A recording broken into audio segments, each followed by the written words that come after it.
కనిపిస్తారు, అక్కడ మాటలు రాస్తారు, ప్రొడ్యూస్ చేస్తారు, డైరెక్షన్ చేస్తారు, కాబట్టి ఆల్రౌండర్. అందరికీ నమస్కారం. నేను బ్యాండ్ మేళం సినిమా చాలా వరకు చూశాను. అంతకుముందు కథ కోనా వెంకట గారు నాకు చెప్పడం జరిగింది. చాలా బాగుంది సార్ సినిమా, చాలా జాగ్రత్తగా తీయాలి, ఇది ఇంత మంచి లవ్ స్టోరీ, చాలా హార్ట్ టచింగ్ లవ్ స్టోరీ ఇది అన్న తర్వాత ఆయన సినిమా చూపించడంతో కథ ఆయన సరిగ్గా చెప్పలేదా, ఆయన చెప్పిన దానికంటే చాలా బాగా తీశాడు డైరెక్టర్ అనిపించింది. చాలా గొప్పగా తీశాడు సతీష్.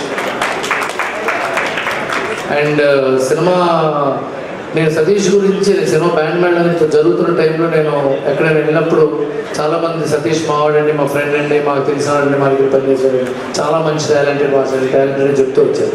తర్వాత చూసేటప్పటికీ అంతే టాలెంటెడ్ అని తెలిసిపోయింది. చాలా మంచి ఫ్యూచర్ ఉన్న డైరెక్టర్ సతీష్ జవాజీ.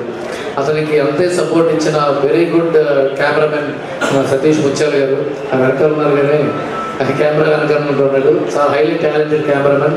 వీళ్ళిద్దరూ కాంబినేషన్లో ఇదే సినిమా గురించి చెప్తుంటే ఇంకొక విషయం గురించి చెప్పాలి.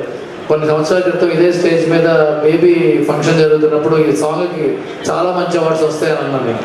అది నేషనల్ అవార్డు కొట్టాడు విజయ్ ఆ సినిమాకి. Highly talented team, cameraman, music director వీళ్ళందరినీ ఒక తాటి మీద తీసుకుని రథసారథి మా కోనా వెంకట గారు చాలా గొప్పగా చేశాడు సినిమా.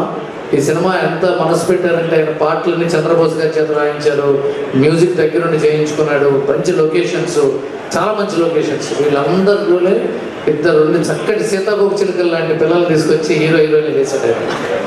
హర్ష రోషన్ అండ్ శ్రీదేవి చాలా గొప్ప టాలెంట్. ఇద్దరు లైవ్ వైర్స్ పర్ఫామ్ చేస్తున్నట్టు స్క్రీన్ మీద చూస్తుంటే. తర్వాత ఇంకో ప్రమోషనల్ ఈవెంట్స్ చాలా ఉంటాయి. Let us all meet at that. All the best to band madam. God bless.